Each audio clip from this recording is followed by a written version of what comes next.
Throughout the country, 2,700 people roughly sleep on the streets every night. This is an increase of 14% in the last year and an increase of over 1,000 people in the last 5 years. Despite being one of the most affluent areas in the UK, Bournemouth and Dorset as a whole have a huge underlying issue with homelessness. What you've just witnessed is a small segment of my night that I spent on the streets of Bournemouth. For this documentary, I spent a night on the streets of Bournemouth to highlight the everyday predicaments of the homeless community. To do so, I went out on the streets with no phone, money, food or water and survived purely on what I acquired from passers-by. But first, I investigated the most popular homeless hotspots in the town centre. Not one that maybe you'd automatically think of, but it does offer protection, warmth, I mean it's not too windy down here, and safety.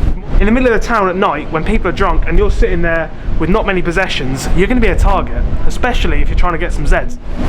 As you can clearly see, someone's left some of their possessions from last night, perhaps maybe from one of the nights before, and perhaps something that you didn't expect to find down there.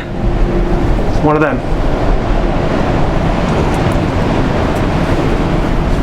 Class A drugs, alcohol, and pretty much no way for any normal human being to live. But what I think is perhaps most staggering is walking above us, 5 metres, are tourists, are everyday people, are civilians, and to them, this place doesn't exist. Over the course of the next couple of days, I'm going to show you that it really does exist, and it's alive and well in Bournemouth. Right, so it is 7:27 on the night before I go out. Starting to feel a bit apprehensive now because in 24 hours time, not 12 hours, in 24 hours time I will be out in the streets. I'll have been out there for half an hour. Don't really know how to feel about it. Like, the preparation hasn't been too extensive, it's not been too much research based. Obviously we've gone and scoured out the town and stuff, but like starting to think I might be not taking this, not that I'm not taking this as seriously as I should be, but maybe not thinking about some risks that might actually be there that I might just stumble upon tomorrow night. But I guess we'll see. I think the worst thing that could be going on is obviously getting robbed, getting mugged, getting assaulted. You do hear the stories about people who are homeless and how risky it is to stay in the streets. I mean, these people who do get assaulted and stuff, they've probably been out there for years and slept, hundreds of nights without this happening to them. But I'm a new face. They don't recognise me. They probably all have their friendships. And I'm just a random guy who's going to be sleeping on the street and not knowing perhaps where to avoid. So I think it's a case of going into the unknown. And the time finally came for me to spend my night out on the streets. The time at this point was 7 PM and I planned to stay out exposed to the elements of the night until 7 the next morning. At this point, a whole range of emotions were circling my head, none more so than the fear of the unknown and a feeling of isolation. The first stop of the night was a graffiti-riddled pocket of one of Bournemouth's many back streets. Right, so we've just made it into Bournemouth. It's now about 7:30 at night. It's actually quite a warm night. There's not a huge amount of cloud cover. It's quite dry on my feet. Got plenty of layers on. 3 trousers, 2 jumpers, t-shirt, coat, gloves, hat, hoodie. Lovely. We're just going to walk down into town now, see if we can find anyone who's already on the streets. We were approached by one homeless lady who told us of the everyday struggles of her life. Where are you going to sleep? Let me tell you, right, get some shelter, get in the back of Lidl car park, there's stairwells, or go to the BIC. You can sleep in the BIC, but security will move you on in the morning.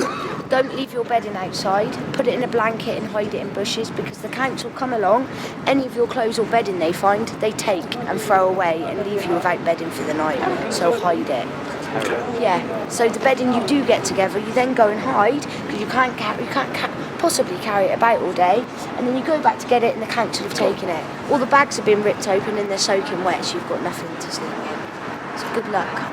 She's not filled me with a huge amount of optimism about the sleeping conditions out here, telling me to be careful because your stuff gets stolen and all of that.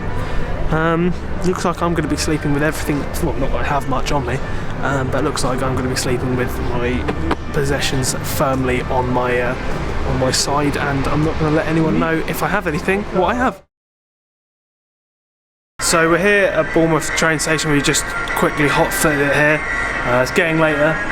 And there's music playing over the tannoys, basically to stop homeless people sleeping. We were under the assumption that it was bagpipe music.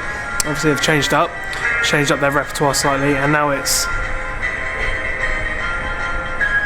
well, whatever you'd call that. I mean, either way, you're not going to be getting...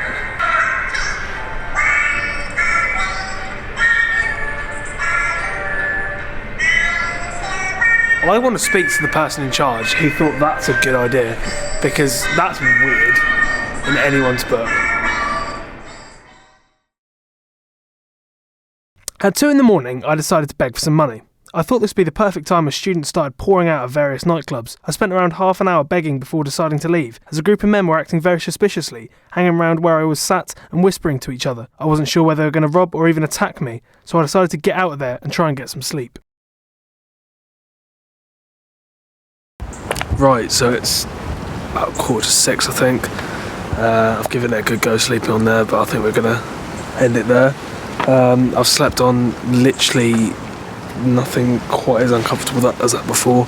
My back is entirely messed up, out of all proportion. I probably got about 20 minutes sleep then, so I think there's no point waiting around any longer. I think we've all replicated what a night in the life of a homeless person's like.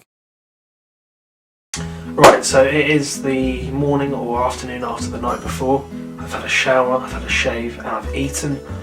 Still feeling a bit drowsy, but my night on the streets is done. I've done it all, and honestly it was harder than I ever imagined it would be.